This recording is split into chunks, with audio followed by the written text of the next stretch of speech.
जैसे ये सेडिशन का चार्ज है।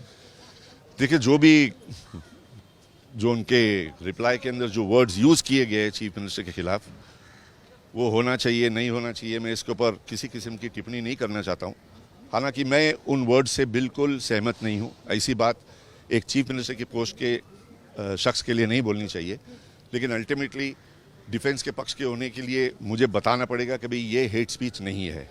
ओके, अब ये हेट स्पीच भी कहूँगा और केस के दौरान भी कहूँगा कि अगर हमारे चीफ मिनिस्टर साहब थोड़ा सा बड़ा दिल कर लेते और अगर नवनीत कौर राणा और रवि राणा के साथ में बाहर आकर हनुमान चालीसा का पाठ उनके साथ में कर लेते तो आज ये नौबत नहीं आती।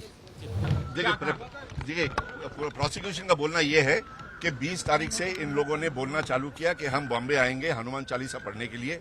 हनुमान चालीसा का पाठ जो है वो चीफ मिनिस्टर के रेसिडेंस मातोश्री के बाहर हम करेंगे।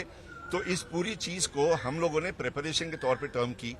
जब तक वो बॉम्बे नहीं पहुंचे तब तक वो प्रिपरेशन था, इंटेंशन था, लेकिन उसको एक अटेम्प्ट बनाने के लिए उनका घर से निकल के मातोश्री की तरफ जाना जरूरी था। वो जा नहीं सके क्योंकि 149 की नोटिस इनको इश्यू हो चुकी थी और उन्होंने 149 की नोटिस को अमल करके घर के बाहर नहीं निकलने का इरादा कर चुके थे। उसके अलावा ANI न्यूज के सामने दोनों रवि राणा और नवनीत कौर राणा ने बैठकर साफ अल्फाजों में कह दिया था कि प्राइम मिनिस्टर नरेंद्र मोदी साहब के आने की वजह से एक सिक्योरिटी थ्रेट नहीं बनानी चाहिए, एक सिक्योरिटी लैप्स नहीं बतानी चाहिए। इसीलिए सिर्फ उस चीज को कंसिडर करके नहीं, लेकिन इस चीज को भी कंसिडर करके कि बॉम्बे पुलिस जो कि प्राइम मिनिस्टर मोदी साहब की सिक्योरिटी के अंदर इन्वॉल्व होगी, वो नहीं चाहते कि किसी किस्म की एम्बैरेसमेंट बॉम्बे पुलिस को भी हो। इसीलिए उन्होंने ओपन स्टेटमेंट कर चुके थे कि इस एजिटेशन को, यानी कि मातोश्री पर जाकर हनुमान चालीसा पढ़ने का इरादा उन लोगों ने छोड़ दिया है। अगर उन्होंने इस इरादे को छोड़ दिया है, then by no scope of imagination कि ये किस्म का गुनाह बनता है। यह हम लोगों ने आर्ग्यू किए कि ये अटेम्प्ट भी नहीं था। वो अपने घर के अंदर बंद पड़े थे, प्रिपरेशन किया होगा, इंटेंशन किया होगा, लेकिन जब अटेम्प्ट नहीं किए तो कोई गुनाह नहीं बनता। 124A एप्लीकेबल क्यों नहीं है उसके लिए, और क्या क्या दलीलें? 124A एप्लीकेबल इसलिए नहीं होता है क्योंकि जो हेट स्पीच जो इन्होंने पढ़ के कोर्ट में बताई, इनका बोलना यह है कि गवर्नमेंट के खिलाफ डिसअफेक्शन और हेट्रेड और डिसअप्रोबेशन का जिक्र होता है। हमारा बोलना यह है कि वो डिसअफेक्शन नहीं होता, क्योंकि हर ऐसे हेट स्पीच के बाद में जरूरी ये हो कि पब्लिक ट्रैंक्विलिटी अफेक्ट हो, पब्लिक ऑर्डर अफेक्ट हो, law and order situation affect हो। और वो सब हेट स्पीच के बाद में जो कि प्रोसिक्यूशन बोलती है कि हेट स्पीच है, उसके बाद में किसी किस्म की ऐसी इंसिडेंट पुलिस स्टेशन में रिपोर्ट नहीं हुई, पूरे बॉम्बे में कहीं रिपोर्ट नहीं हुई कि भाई पब्लिक ट्रैंक्विलिटी अफेक्ट हुई थी या पब्लिक ऑर्डर अफेक्ट हुआ था या लॉ एंड ऑर्डर अफेक्ट हुआ था। इसलिए सेडिशन जो कि केदारनाथ का जजमेंट है जो सुप्रीम कोर्ट के अंदर से निकला था, अब सुप्रीम कोर्ट का नया भी इंशाल्लाह बहुत जल्दी कानून आ जाएगा। सुप्रीम कोर्ट ने साफ अल्फाजों में गवर्नमेंट ऑफ इंडिया को इंस्ट्रक्शन दे चुका है कि भाई 3 दिन में आप डिसाइड करो कि आप लोग रिकंसिडर करना चाहते हो क्या नहीं, अदरवाइज 5 मई से ये आर्गूमेंट्स चालू हो जाएंगे और सुप्रीम कोर्ट से हमको ऑर्डर आ जाएगा कि सेडिशन 124 कैपिटल A IPC का एक हिस्सा बन सकती है या उसको निकाल देना चाहिए। एज फार एज 153A का इज कंसर्न, हमारी आर्गुमेंट ये थी कि 153A का कानून बनने के लिए 2 रिलीजियस ग्रुप्स की जरूरी है, 2 रिलीजियस कम्युनिटीज का जरूरी है, और जो प्रमोशन ऑफ हेट्रेड, एनिमिटी और डिसहार्मनी है वो इंटर से इन 2 कम्युनिटीज के बीच में होना चाहिए। जो भी 153A के दायरे के अंदर ये लोग अपनी हेट स्पीच को लेकर आना चाहते हैं, वो 2 कम्युनिटीज के बीच में नहीं थी, वो 2 ग्रुप्स के बीच में नहीं थी। और ये 2 ग्रुप्स के अंदर और 2 कम्युनिटीज के बीच में इस स्पीच को लाना, यानी कि उस स्पीच के टाइम पर वो कहना, वो इंटेंशन आरोपी का होना चाहिए। वो इंटेंशन आरोपी का नहीं था, इसलिए 153A नहीं लगाना चाहिए।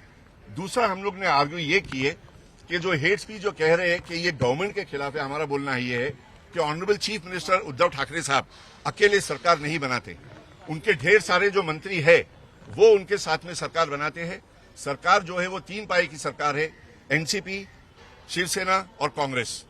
तो ये जो भी हेट स्पीच अगर है तो किसी एक शख्स के खिलाफ अगर आ जाए तो वो सरकार के खिलाफ नहीं होता, वो किसी एक इंडिविजुअल के खिलाफ होता है। ये आर्गुमेंट जो हमने बेस की, ये सुप्रीम कोर्ट के जजमेंट के बुनियाद के ऊपर बेस की। अब कोर्ट के सामने ये आर्गुमेंट रखी गई है, कोर्ट इसको कैसे एक्सेप्ट करता है, कैसे अप्रिशिएट करता है, ये तो ऑर्डर आने के बाद में हमको पता चलेगा।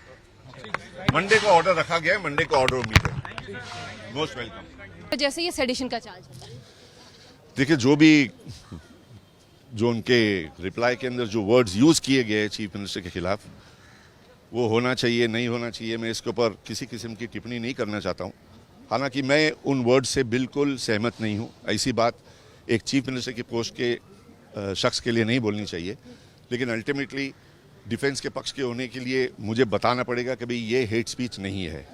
ओके, अब ये हेट स्पीच सुप्रीम कोर्ट के कानून के तहत एक सिंगल शख्स के खिलाफ अगर बोली जाए तो गवर्नमेंट नहीं बनती।